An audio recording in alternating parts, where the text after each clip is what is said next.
RoughRiders finishing up a series against the Tulsa Drillers. Final time that Frisco will play a team from the North Division in the regular season. And we're here as we are every Sunday with the manager of the Riders, Jason Wood.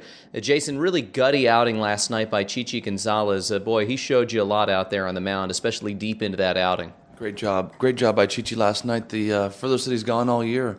And he battled through some tough times last night, and in certain situations was able to deliver in the clutch. It makes some pitches when he really needed to.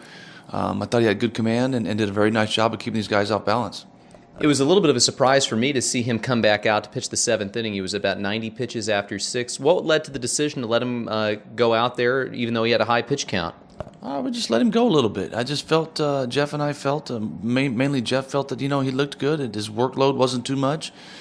He felt fine when he came in the dugout, and we had a 2-run lead, and he went out there and did a good job. So we were able and willing to let him go out there and do it, and boy, it was nice to see that at him.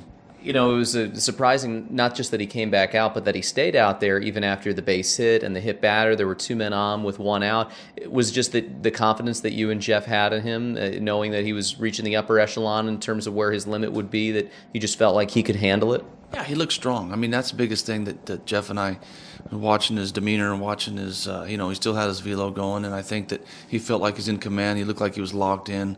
So in our minds, there was really no need. You didn't really want to have him facing too many hitters and losing, taking a loss in the ball game last night. But we rolled the dice last night because we saw the challenges that he's gone through and he's overcome, and he did a very nice job for us. It was refreshing to see because so often you see guys come out once they reach that 90 pitch count mark or once they get close to 100. And, if there's a critique on the obsession with pitch counts in not only minor league baseball but in Major League Baseball as well, it's that you don't really get to see what guys are made of in those pressure spots late in ball games. Do you buy much into that, or can you tell maybe from a guy if he runs into a jam in early innings? Well, I think that our player development does a great side with our pitching, and we develop and try to watch pitch counts, and that's something that we've done with everybody. And it's really hard to see at times when this guy's got 4 or 5 pitches left, and you got a last hitter. What's he really made of? Can he really work through a little bit of adversity? And we pulled back the reins a little bit last night on Chichi, and he showed what he could do, and he stepped up, and the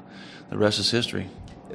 Touching on pitch counts as well as we get closer into the playoffs, is that something that will continue to be a big focus with some of the starters when you get into the postseason and you're maybe past some innings marks for the regular season? Is that something you're going to keep even closer an eye on, or maybe you're going to take the reins off a little bit like last night more often than not?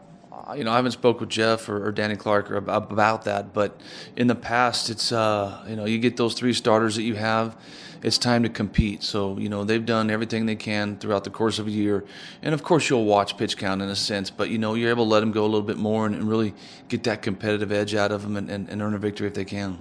It seems like another week passes, another exciting player comes up from somewhere else in the farm system. This time it's Nick Williams, and boy, good early returns. He hit the ball hard a couple of times last night, that first at-bat double. I'm excited to see what he has to bring to the table. I'm sure you will as well be. Absolutely. Nick brings some excitement with that bat that he has. He's got lightning fast hands. He does a very good job from the left side. He's got some power, runs really well. So he's had a very good, did a very good job in Myrtle Beach offensively. Still has a few things to learn out there in left field, but he's doing a very good job. I thought he played well last night for his first game. But he's another one of these exciting players that we have, and look forward to seeing him.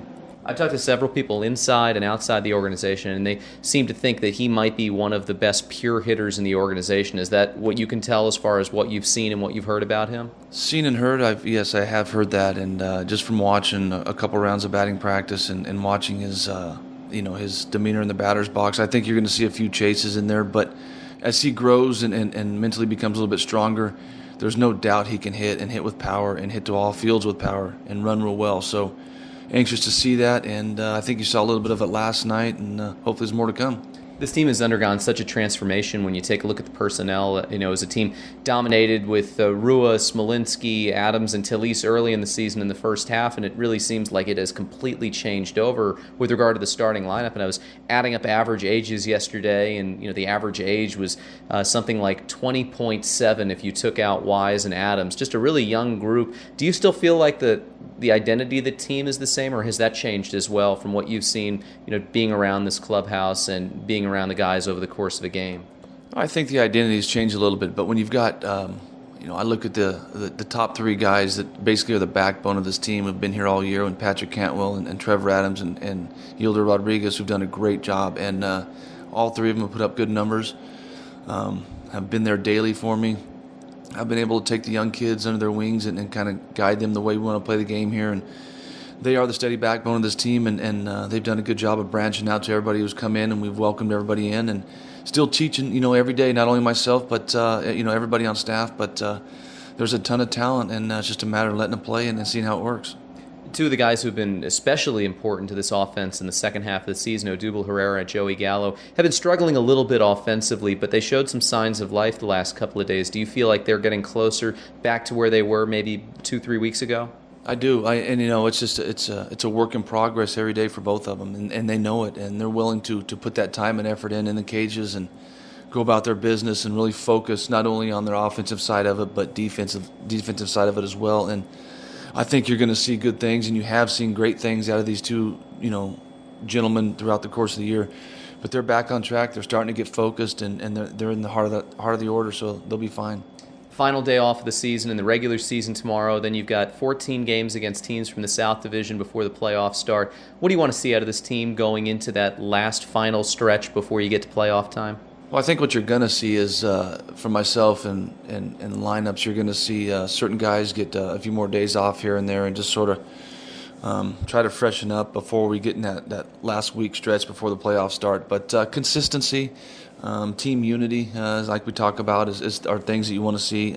Playing the small ball, moving guys over when we need to. We've got the guys in the lineup that can do some damage, but we need to have men in scoring position. I always talk about trying and getting guys at second base as much as we possibly can. We're not the base stealing team in this league, as you all know, but we'll find a way to get on second base if it's to take a ball in the dirt or do whatever we can and deliver that next base hit to score from second base. So look to see some guys being put in motion a little bit more and just kind of fine-tune our game and stay at an even keel, hopefully like we have been all year. Well, Jason, enjoy that last off day tomorrow, and congratulations on the last 2 wins. Thanks so much for the time, as always. All right, Alex, thanks a lot. That's Jason Wood, the manager of the Riders. We're back right after this here on the Frisco RoughRiders Baseball Network.